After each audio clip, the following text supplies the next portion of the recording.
So, chances are you're trying to sword lunge in Sea of Thieves, but it's going about as far as this is on screen right now.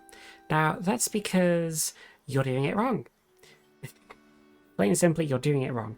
So, when you sword lunge in Sea of Thieves, it's not just about holding down left click to do the regular lunge. While the lunge is involved, that's not actually what you want to do alone in order to get the distance you'll see other players getting. Chances are, you're probably seeing something that looks a lot closer to this, which you can already tell has gotten a lot more distance than the dash that you were previously doing. Now, you might notice a few things here, one of them being that you actually jump as you're moving.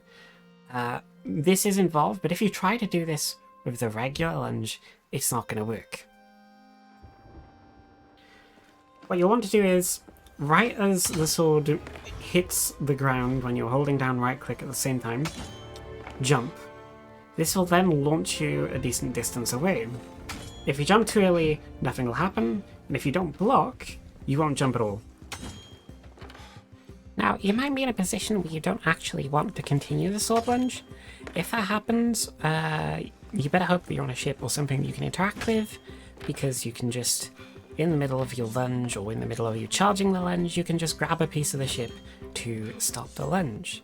This is what it looks like from third person for someone that has cancelled a lunge.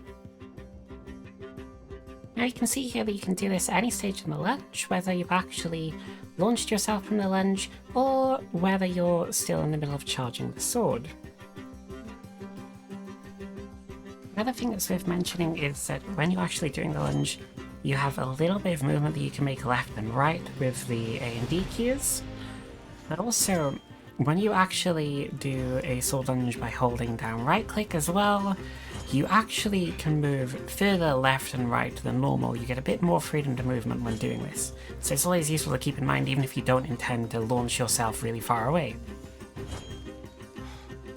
Another thing that's worth noting is you can actually sword lunge into the water. This will get you a decent distance, but you can actually get a lot further than this if you do the sword lunge that we've been doing so far. So this is the sword lunge when you hold down right click doing the sword lunge into the water, and it gets you a lot further of a distance than the previous sword lunge would. If you'd like to see this in first person, well, here you go.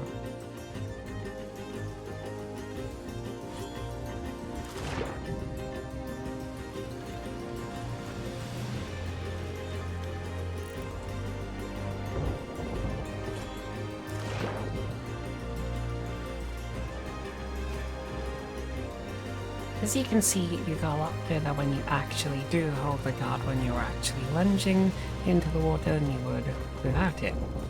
If you'd like to see more useful tips and tricks for Sea of Thieves and other stuff, maybe some session recaps and stuff like that, then feel free to like and subscribe.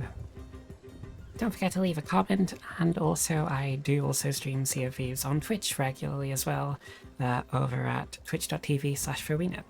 You can also see the link for this in the description.